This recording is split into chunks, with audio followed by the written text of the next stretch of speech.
بسم الله الرحمن الرحيم الحمد لله رب العالمين والصلاة والسلام على أشرف الأنبياء والمرسلين أما بعد فأعوذ بالله من الشيطان الرجيم بسم الله الرحمن الرحيم ولنبلونكم بشيء من الخوف والجوع ونقص من الأموال والأنفس والثمرات وبشر الصابرين صدق الله مولانا العظيم إن الله وملائكته يصلون على النبي يا أيها الذين آمنوا صلوا عليه وسلموا تسليما الصلاة والسلام عليك يا سيدي يا رسول الله وعلى آلك وأصحابك يا سيدي يا حبيب الله. All praise, honor, glory belongs to Allah Ta'ala. Endless peace, blessings upon our Master Rasulullah sallallahu alayhi wa sallam,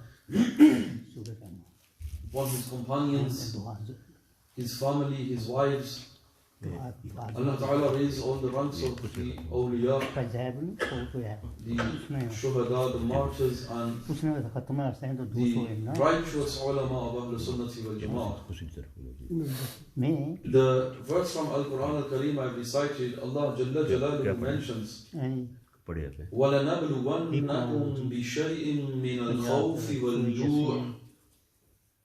And indeed, we will definitely test you with something from fear and hunger. So Allah Azza wa Jalla makes this apparent in Al-Quran Al-Kareem that you as believers, as Muslims, will be tested through fear and through hunger. And then he says, وَنَقْصٍ مِّنَ الْأَمْوَالِ وَالْأَنفُسِ وَالثَّمَرَاتِ. And with a defect in your mal, your property, your wealth, and your lives, and your thamarat, your fruits, your livelihood, your rizq. Allah Jalla Jalaluhu will test you in all these things. That there will be a shortage of wealth, there will be a shortage of food, there might be lives taken away from you, your loved ones being lost. And when Allah mentions these things, at the end Allah says, وَبَشِّرِ الصَّابِرِينَ, and give good news to those who are people of sabr. That in the next verse he describes them, الَّذِينَ إِذَا أَصَابَتْهُمْ مُصِيبَةٌ, that those when a calamity befalls upon them, musibat comes to them, they keep sabr and they say, Inna lillahi wa inna ilayhi raji'un. To Allah do we belong and to Him is our return.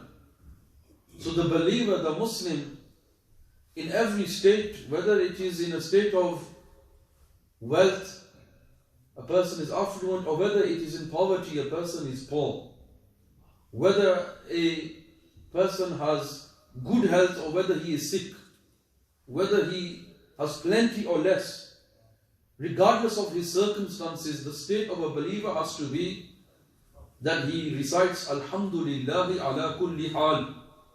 Praise be to Allah in every state. And Iman should be pukhta, should be strong and firm in the hearts of Muslims.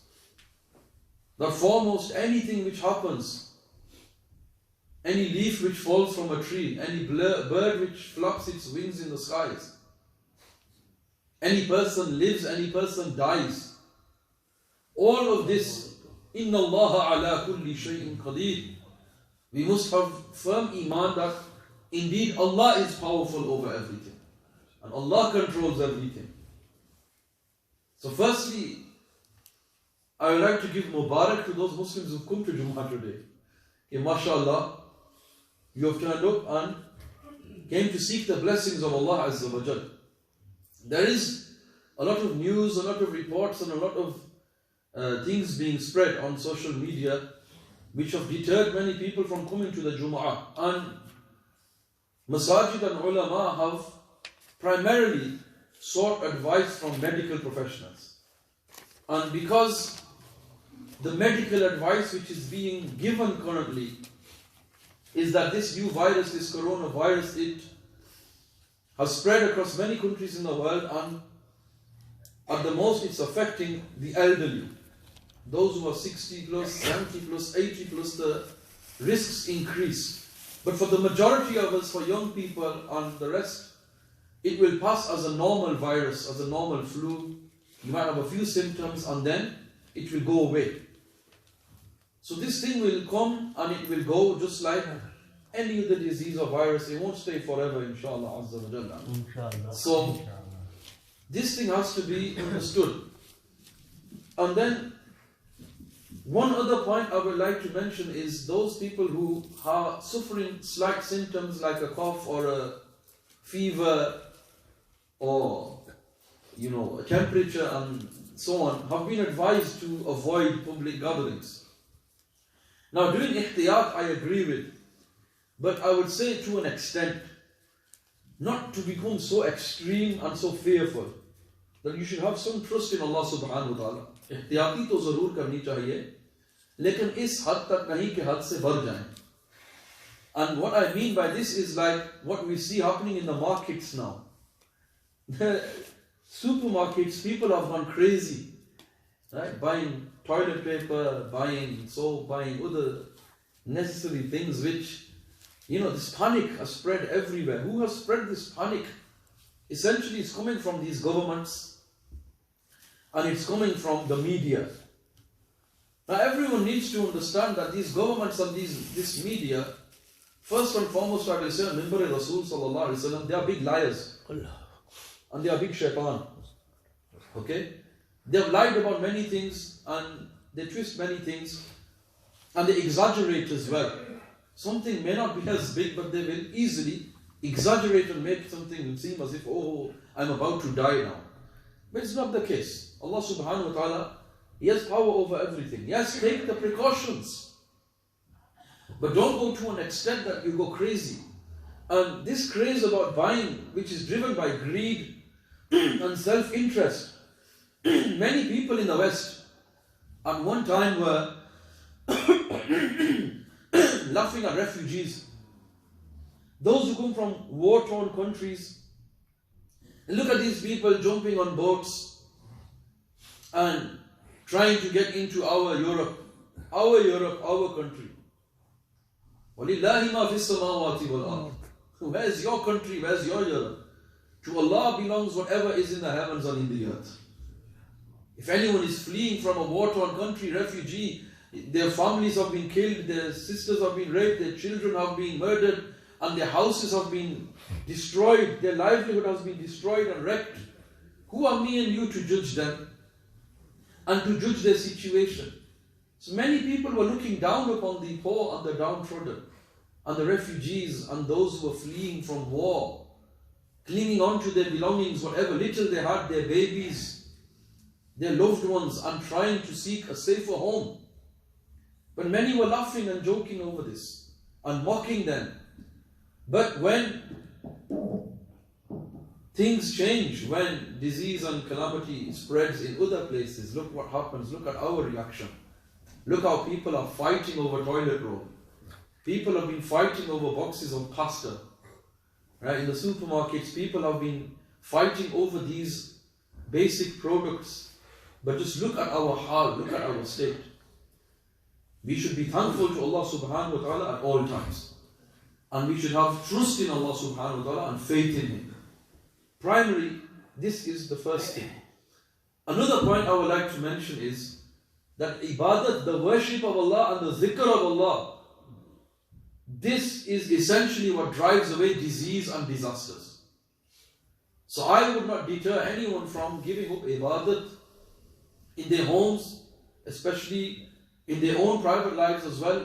Increase your ibadat, increase your durood sharif. If you are namazi, become namazi. If it's a sister who does not wear hijab, wear the hijab now. You ready to wear masks, everyone? Come follow the hukum of Allah subhanahu wa ta'ala, cover your head.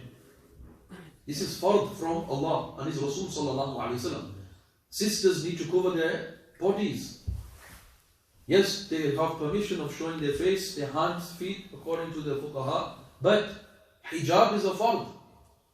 So now people, for the sake of saving your life, for the sake of saving your health, you are willing to go to this extent. But for the sake of saving your deen and your akhirah, you have no concern. The Muslims have no concern. Another matter that has become apparent is the Haramain Sharifain becoming empty. Now, as far as I am aware, there's no qat'i, no clear-cut, sign mentioned from the Ahadith Mubarakah regarding this. But one thing I can say is that in the end times, certain things will happen which will be very ajib and very strange. Things which are, beyond imagination and which have never happened before. Extraordinary things. But these things we are seeing happening in our times anyway. We are seeing widespread persecution of Muslims everywhere, across the world. And for the most part, the Muslim world is silent. The leaders have sold their iman, they are corrupt. Majority of them, if not all. The Muslim leaders do not represent true Islam. The Muslim awam has given up their basic obligations, the fara'id, namaz, roza, zakat, hajj. They are engrossed in widespread haram, earning haram, in doing haram, in alcohol, in drugs, in haram actions. They have become widespread in our society. Immorality and wrongdoing has become normal. So when all these things spread across the earth and fitnah, fasad spreads across the earth, then these things happen. Earthquakes are happening. Diseases are being spread. Wars are happening. All these bad things, poverty and fear amongst the masses is being spread in an unprecedented scale like never has happened before, never has been seen before. And even the Haramain Sharifain being restricted for us is a lesson to us all. It's a lesson to us all. I personally, I don't know anyone else thinks, I see it as a punishment from Allah subhanahu wa ta'ala. All of this. It's azab ilahi. That we have no qadr for Allah Jalla Jalaluhu and Rasul sallallahu alayhi wasallam. And today the doors are closed to those holy places. Just think of it in this way. And until we do not reconnect to Allah and His Rasul sallallahu alayhi wa alihi wasallam, then how can we hope for a change? How can we hope for something better? So these things are what Muslims as a general, as a whole, have to reflect on anyway. Are we namazi? Are we praying namaz? Are we steadfast on our deen? Are we following the ahkam of Shariah? Are we following what Nabi alayhi salatu wasalam commanded us and what he forbade from us? But if we are falling short, then these things are going to happen and these things are going to increase as well. But first and foremost, I would like to emphasize on is Iman Billah. To have Iman and faith in Allah subhanahu wa ta'ala, because your Iman is your most valuable asset. And your Iman is only strengthened through A'mal Salihah, through good deeds, primarily through namaz. Every Muslim must do tawbah. Every Muslim must renew the tawbah every day, every hour, every moment. We must try to renew our tawbah, because tawbah is returning to Allah. And Allah, He is Tawwabur Rahim. He accepts repentance and He is merciful.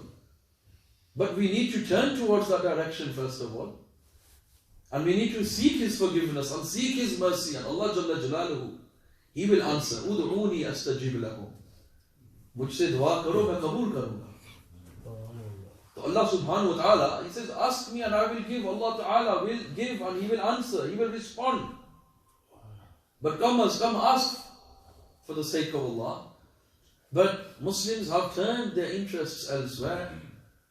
We are interested in this dunya. بَلْ تُبْصِرُونَ الْحَيَاةَ الدُّنْيَا وَالْآخِرَةُ خَيْرٌ وَأَبْقَى.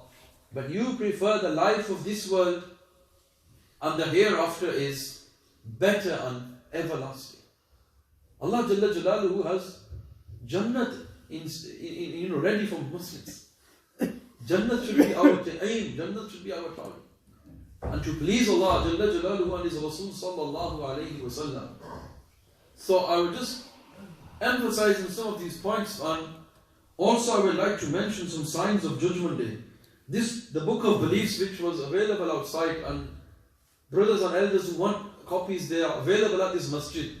this book which I've translated from Urdu to English, on the signs of Judgment Day, the Book of Beliefs.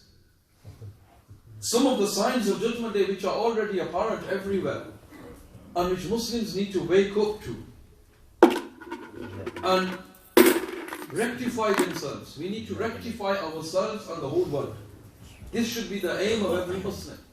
To better ourselves and better those around us, because the signs of Judgment Day are apparent everywhere.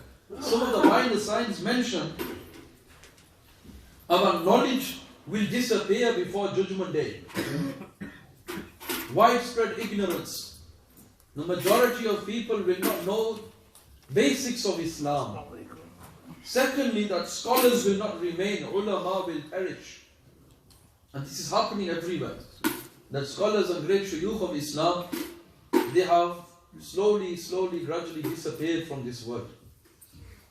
And ignorance will spread, jahiliyat. Immorality and immodesty will increase. Meaning things like adultery, haram relationships, haram on widespread scale will all spread across the earth. The number of women will eventually exceed the number of men. This will happen after the wars as well. And war is coming as well. There will be the Al-Malhamatul Kubra, the great war at the end between the believers and the disbelievers as well. This is all coming to us. And Muslims need to think ahead and prepare for what is to come. Because Nabi alayhi salatu wasalam, he is Al-Mukhbir al-Sadiq. He is the one who gave the truthful news. Okay, he gave, every khabar he gave was haqq. Nabi alayhi salatu wasalam, he did not speak anything from his own desire, but everything which was from Allah Jalla Jalaluhu. In addition to Dajjal, there will be 30 other Dajjals. 30 altogether, and he is the last one. There will be 30 Dajjals. The last one will be the one-eyed Dajjal who will claim to be God. And all of these Dajjals will claim to be prophets. And some of these have already appeared, if not all, probably. I listed around 27 a few years ago. Allah knows best how many there are now. There will, most likelihood, they will have all passed. And amongst them, like we know, Musaylama al-Kazzab, who came after Nabi alayhi salatu, he expressed his prophethood. During that era he came. There was Mirza Muhammad Ali Bab, Mirza Ali Hussain, Baha'ullah, and then we know Mirza Ghulam Ahmad Qadiani. He also claimed to be a Nabi, and this is a sign of Judgment Day as well. Wealth will be in abundance. There will be great wealth. There will be fields and gardens and rivers in Arabia. This has appeared. It will be difficult to remain steadfast upon the deen. For a person to remain firm on the deen will be very, very difficult. But we need to understand that at this time to remain steadfast on the deen will carry greatest rewards. So everyone should struggle to remain steadfast upon the deen. Because this is the time to remain firm upon deen al-Islam. This is the time to gain your rewards and make your akhirah. Time will pass quickly. Time will fly. As mentioned in narrations, like a year will go like a month will pass like a week, weeks like days, days like hours, and so on. And there will be no barakah left in time. People will feel a burden to pay zakat. People will not pray their salat. And people will, men will obey women. People will learn knowledge for worldly benefits, but not for the sake of the akhirah, for the hereafter. Men will obey women, and disobedience towards parents will increase. A man, it's mentioned in the narration that a man will obey his wife but will disobey his mother, his parents. And he will listen to his friend but he will deny his father. This is rife and widespread everywhere. Drinking of wine will become common. Unworthy people will be made leaders. You see in the Muslim world, majority of the problems are within, because the unworthy people have been made leaders. Those who have sold Muslim blood, those who have sold the honor and the wealth of the Muslims to the kuffar and the enemies of Islam. Traitors and treacherous leaders. A treasure of gold will be found in the river Euphrates, and the earth will release its hidden treasures. This sign is imminent. in Iraq, the river Euphrates, it is going to dry up soon, in a number of years. This is a sign to look out for, and after this there will be the great war which will occur towards the end times. A trust will be considered as plunder. Amanat will be khiyanat. Whoever has the wealth, he will plunder it, he will use it for his own benefit. This happens everywhere, it's happening all over the place, especially in charities, and even in Masjid is happening. And every kind of position of trust, people are abusing it and using money for their own benefit and abusing trust. Amanat has become khiyanat. There will be shouting in the masjids. That people will raise their voices in the masjids. Whereas previously the masajid were a place of adab and silence and dhikr and ibadat. This is how the masajid have to be, but shouting will happen. Open wrongdoers will be given leadership. People who are fasiq, who don't even pray namaz, who don't even follow the deen, they will be given leadership. People who openly violate the laws of Islam, they will be respected. They will be respected in society. And people who are truly worthy and capable, they will be denied. People will not want to listen to those people anymore. Liars will be believed and truthful people will be denied. This is a major sign as well, one of the signs. Not major, it's minor, but it's one of the prominent signs which we can see in our times. When ulama of truth are highlighting things which are clearly wrong, misguidance and deviation, people are denying them. People are even mocking ulama of haqq. They're saying this is not true, this is a lie. But those people who are false callers, deviants and misguided ones, everyone is listening to them. This is one of the signs of the times. That those especially who have deviated from the teachings of Ahlul Sunnati wal Jumu'ah, they are being given protocol. And those who are on the path of haqq, they are being denied and ignored. So, the ancestors and elders of the past will be cursed and criticized. And I say this to an extent has occurred so much that even Sahaba are being cursed and criticized. People are criticizing Sayyidina Amir Muawiyah radiallahu anhu especially, who the Sahaba radiallahu anhu. And this is another sign of the times. Music and instruments will become widespread.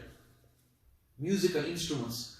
And the one-eyed liar Dajjal will appear, the beast of the earth will appear, Ya'juj and Ma'juj, these things later on, Imam Mahdi radiallahu anhu, Sayyidina Isa alayhi salam returning, and then the sun rising from the west and the door of Tawbah closing. So these are some of the signs. This book of beliefs is available from the masjid. Those brothers and elders who don't have one, please do take a copy. It covers basic aqaid and basic concepts. So these things are mentioned through ahadith mubarakah. But what do Muslims have to do?